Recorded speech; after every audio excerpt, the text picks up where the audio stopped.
All right, we're going to go ahead and get started. So you're at Securing Kubernetes with the Mission Controllers. Is everybody in the right room? Because when I talk about security, usually people run for the door. I was amazed at how many people registered for this. I'm sure the CVEs that came out last week had something to do with it. So who am I? My name's Dave Strebel. I'm a global open source architect at Microsoft. I'm also a co-chair of SIG Azure and on the Kubernetes release team. All sounds really important, but it's not. If you want to connect with me, I am at Dave Strebel, or Dave_Strebel on Twitter. Does anybody know what that keyboard looking thing is? There's not many in here. That helps me at least know my demographic that I'm talking to. But it was my first computer and why I got inspired by technology. So how many people in here are primarily just doing security? That's their main role at their company.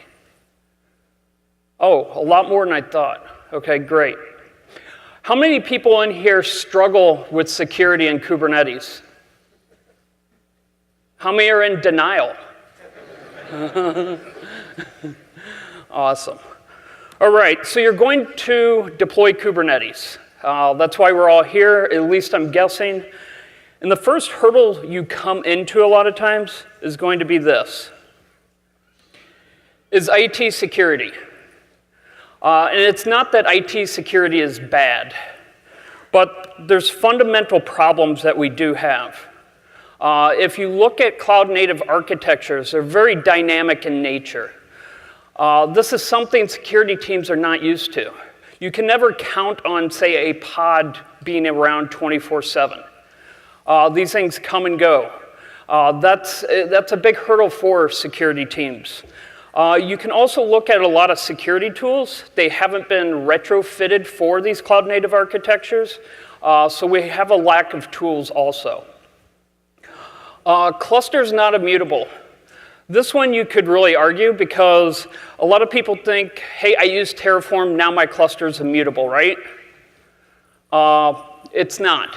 Because what tends to happen in Kubernetes is we'll build a cluster, then another cluster, and then somebody will install operator on cluster 1, cluster 2 never gets that, and we have clusters that are just a bunch of snowflakes. There's no way to really control policy around those different clusters. Some of the different approaches we can take can be manual intervention. This doesn't scale well and not something we really want to do. We could also restrict users from creating any type of objects and become really restrictive around that. And when we apply these methodologies that we've always done it that way, our architecture looks like this. Some security professionals would say this looks great. But if you remember Attica, the prisoners rebelled.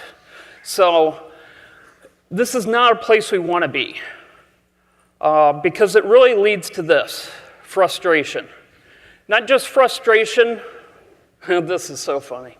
Not just frustration from security, not just frustration from developers or operators, everybody gets frustrated when we build architectures like that. We start building architectures that are kind of like cloud sort of native, and we kind of twist and turn Kubernetes and make it into something it was never supposed to be. So we lose a lot of the advantages of Kubernetes when we build in that way. So does this mean we should just get rid of security?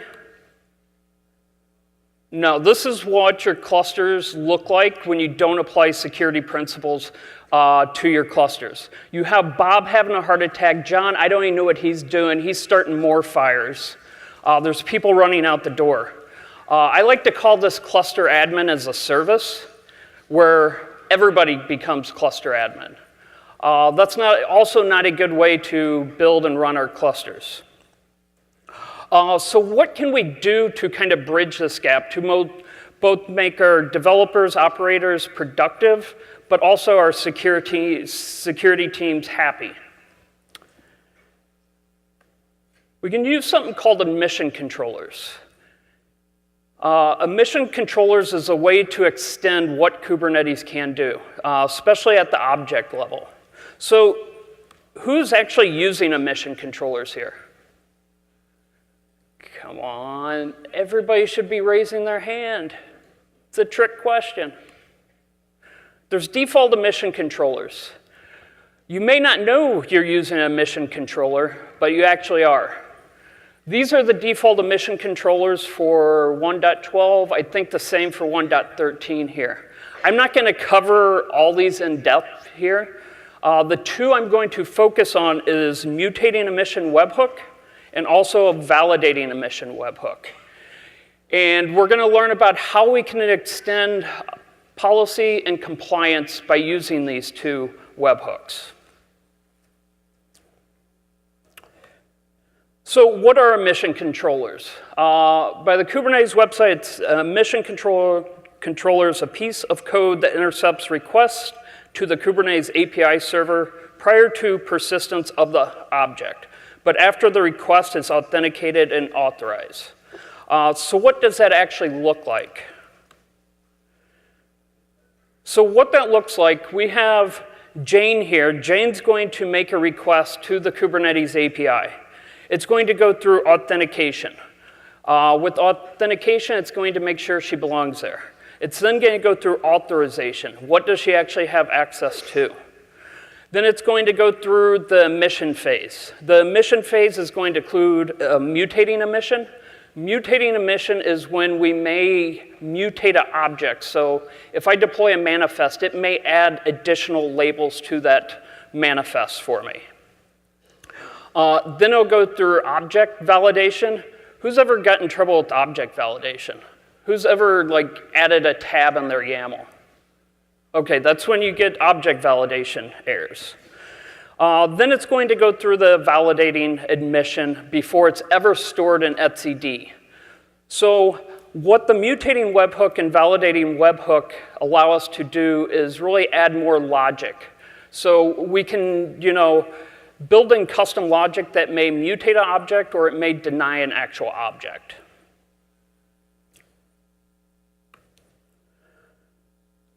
So validating webhook and mutating webhooks are both part of dynamic emission control. The validating webhook, it allows you to intercept and validate requests. So an example of this may be restricting a resource creation. So for example, let's say we're creating a load balancer, but we don't want to allow public load balancers. We just want internal load balancers. We could deny that if it doesn't contain an annotation for an internal load balancer.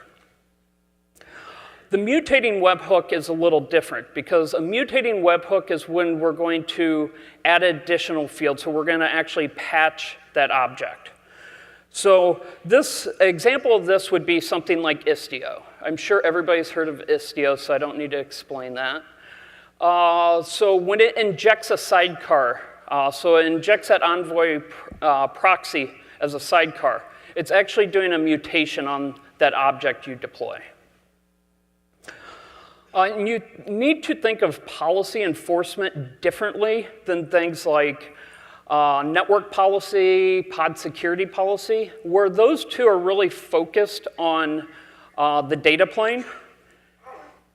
Policy and emission control is really focused on the actual object. So when we go to deploy a pod or a service or ingress, we're creating an object. So we want to focus on policy around that.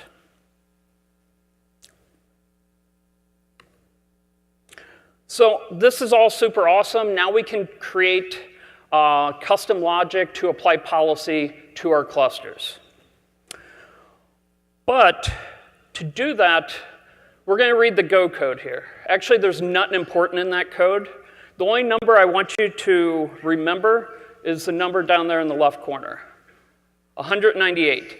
So this deployment actually was a mutating webhook to automatically add annotations to a load balancer, so it'd be an internal load balancer. And to manage this, you would have to, create a deployment within your cluster, or you could actually host this. It just needs a HTTP endpoint. You could host this on, say, like a function as a service too. So how can we get policy enforcement without writing a bunch of custom logic like we just saw there? So we can use a general purpose policy engine.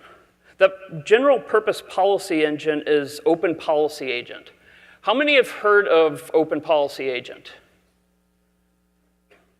Okay, so about a quarter of the room. They have a booth in the hall. I would definitely recommend going to visit them. But what Open Policy Agent is, it's a CNCF-hosted sandbox project. It's general purpose, and the reason they say it's general purpose because it's just validating JSON data. So this isn't just for Kubernetes. This could be to validate your Terraform plans.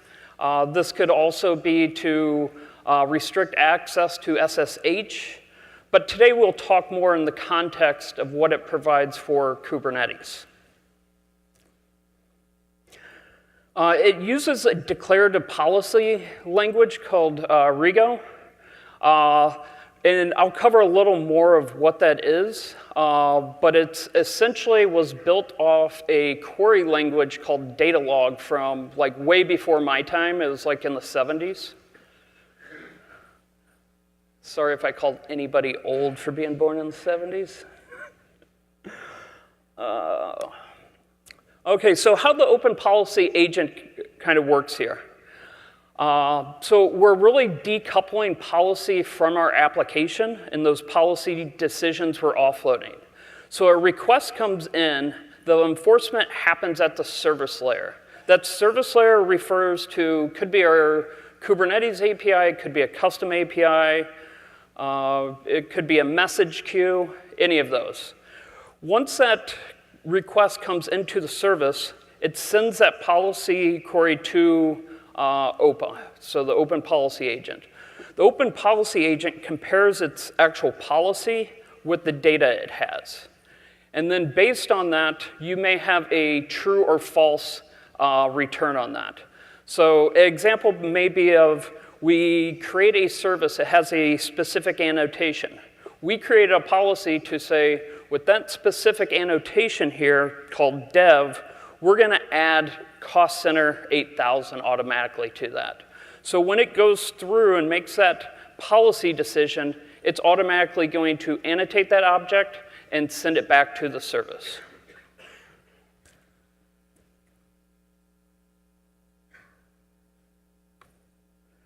So an example Rego policy here. If you look at Rego, the policy, it's pretty easy to think about. You're really focusing on the logic and the data, and you're not focused on like methods. It's not a programming language. It's a query language. So to write this logic, in this example, I'm doing a deny rule. So you see here it's a deny, then we say what kind of resource. Our resource is going to be of any kind, of any namespace, of any name. Then the resolution for this policy is going to be to patch that object. And we go down and look at see how we match these objects. It's going to look at the kind namespace, and then it's going to look at where I define matched.object.metadata annotations. So anytime it sees Mr. T, it's automatically going to add this path and patch with a cost center and the value of A team.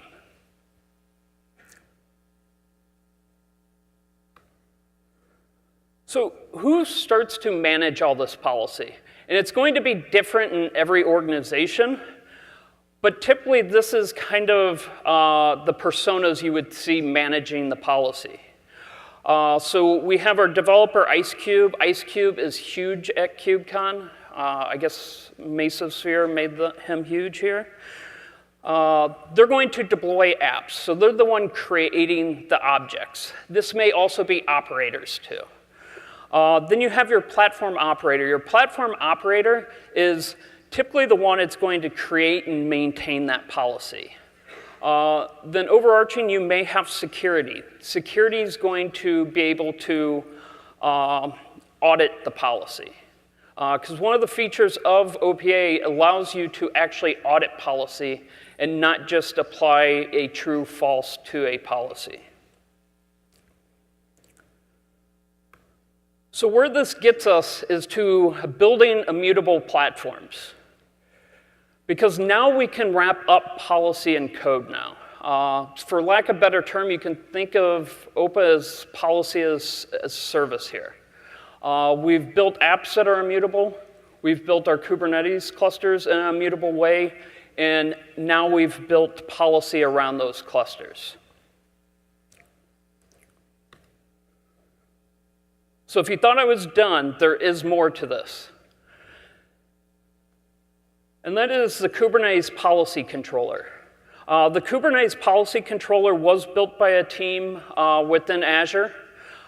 It will be moving officially under the OPA project, but you can still find its home at the URL below. This is a community project. I think that's one of the most exciting things about OPA and the Kubernetes Policy Controller is now everybody can build knowledge into this and build policies for this. If you just think of everybody in this room created one policy, think how much of each of your companies could use policies. This is something I think is going to be, policy around Kubernetes will be something talked about a lot over the next year. If you haven't already seen it. But we're getting closer and closer to being there. So what the policy controller does is it has both mutating, you can do mutating and validation. You can also audit your policy to make, so we can go out there and see things that don't follow our policies. The deployment consists of 3 containers: OPA, kube management, and the controller. Open's the open policy agent container, then kube management, it's going to load our policy into OPA. And one quick note on OPA is some might think this could be, add additional latency because it has to go validate policy. OPA, its policy runs in memory. This was one of the great things to see from the OPA team. They really considered for things like latency-sensitive applications and how to architect OPA for that. It adds very little overhead. So some examples that you may use with the Kubernetes Policy Controller. Things like whitelisting or blacklisting container registries. So if you only want your users to be able to deploy container images from your corporate image repository, you could whitelist that and blacklist anything else you want. Also not allowing conflicting hosts for ingress. So if Team 1 uses a specific host address for their ingress, Team 2 will be denied to be able to do that. We can also block things with the authorization module. So maybe we don't want to allow anybody to exec into pods that live within kube system. We can also use it for authorization there.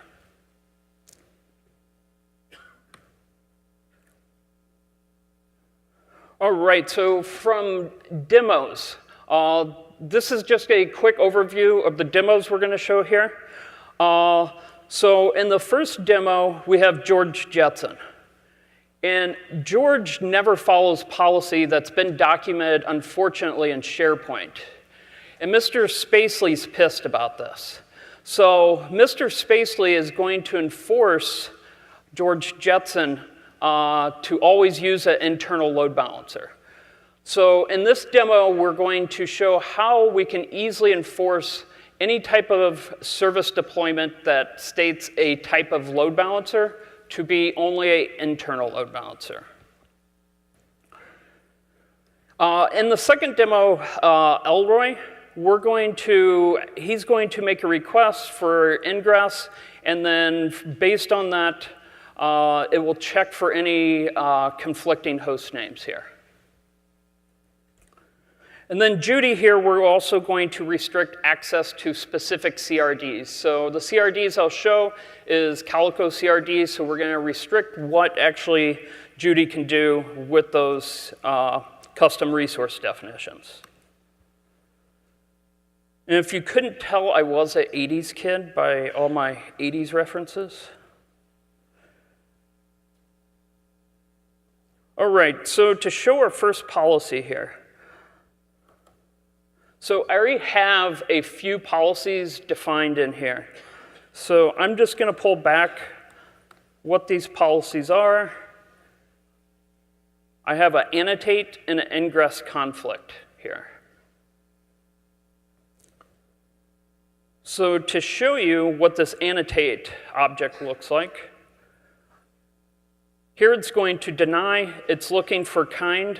The object type we're looking for is services in any namespace in any name. So we could limit this if we wanted to on a particular namespace also. It doesn't have to be cluster-wide. Then we're going to match this object with any labels that say internal app. So if my app has a label or my service has a label that says internal app, it's automatically going to patch that object with this path. So this path is saying add an annotation of service.betakubernetes.io Azure or /Azure load balancer internal. And that value is going to be true. And here is the service I'm going to deploy here. As you can see, my kind of service, it has a label of internal app, and that's all we really need to look at there.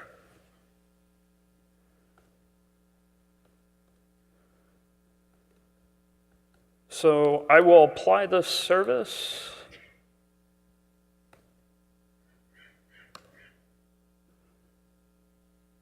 So it already created it. So let's actually check out my service here. I'm just going to refresh it here. We're going to do this then.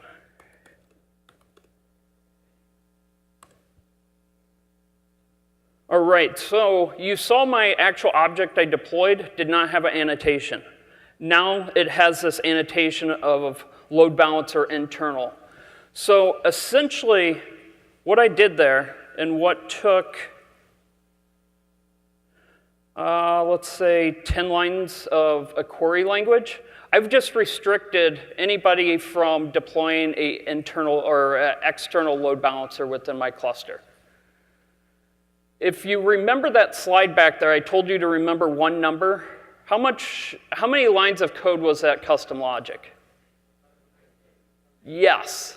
This I did within 10 lines of a query language that's just matching JSON data. How awesome is that? I mean,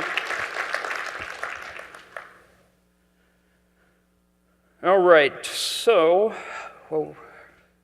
We're running out of time here. So let's go to the next one here. So my next service or policy I'm going to enforce here. This policy is a little more complicated. So this policy is actually going to take data from namespaces and also from an object that an end user would deploy. So in here, what it's looking for is matching anything in ingress. And then it wants a valid host names. So when I deploy an ingress, it should have valid host names that can be applied to ingress. What it's first going to look for is a whitelist. So this whitelist would be an annotation on my ingress object. And that whitelist would define the URLs or fully qualified domain names that I can utilize for that ingress host. It's then going to go through and match a pattern here. So it's going to match this exact pattern, and what it's looking for is, this whitelist here. So if it does not match this whitelist here, it's going to deny that deployment. And I've already created this namespace here. Why that's important is, we'll see in just a second. So first I need to create this policy.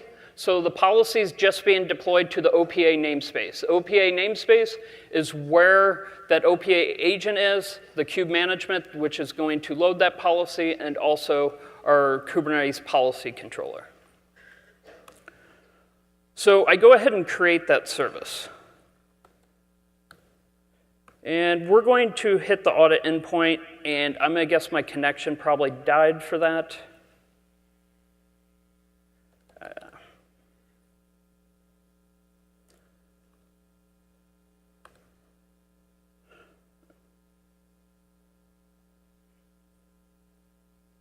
Okay, so the policy controller enables an audit endpoint here. So in my audit endpoint, even though I haven't rejected any policy or anything, it did go out there and look at things that did not meet this policy. So today you could go out, write a policy, apply it to your environment, and see which things don't match up and violate policy. So now if I want to actually deploy this ingress, so I'm a new user, I've created an ingress, I created a host name. I will go through and, I'm going to deploy ingress really bad. So it automatically comes back and tells me that my host name is not a valid host name. So it's not on the actual whitelist here. So if we look at that really bad ingress here, you can see its host name is acmecorp.com. And what our policy says in that namespace, it has to be either a wildcard.qa, wildcard.internal. And only when I match that will it actually submit that to etcd and persist that actual object. Okay, so we're running out of time on the demos here, so I'm just going to show the policy for ingress. I won't actually deploy it not for ingress, sorry, the CRDs. Here, this is another very easy policy that's going to restrict somebody from having access and specific permissions to CRDs. So we can get very granular here in how we allow users to modify CRDs. The important piece here is that you may have some system accounts that actually do need to update and modify CRDs. So here we're matching, up here we're actually matching the CRDs. So this is a Calico CRDs. Down here, we always set a resolution, so a message, so it kicks back to the end user so they do have feedback of what actually failed.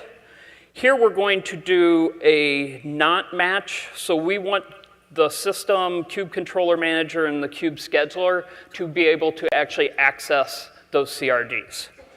And then allow and kick any other user out from actually creating, deleting, or patching those actual CRDs.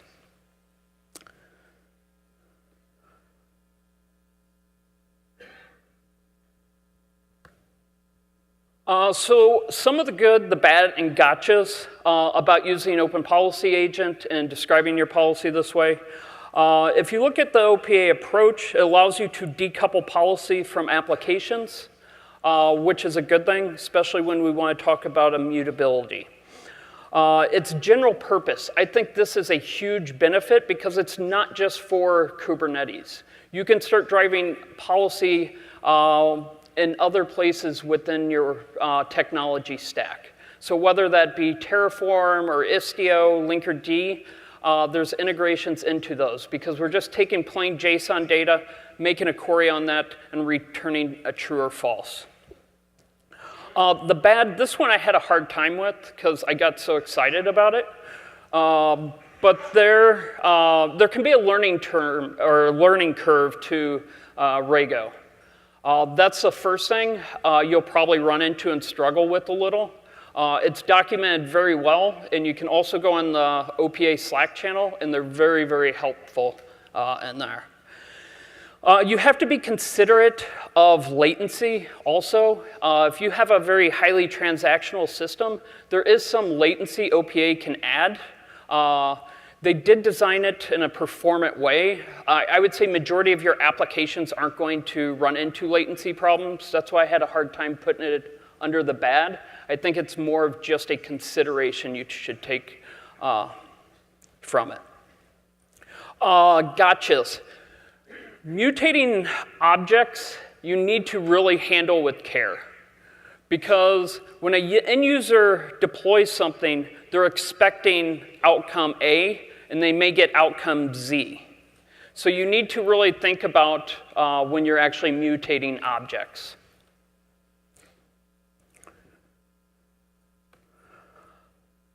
So takeaways from this session is you have to focus on security within Kubernetes, and just deploying a default cluster is not secure by default. You need to start thinking about the other layers you need to add on from security.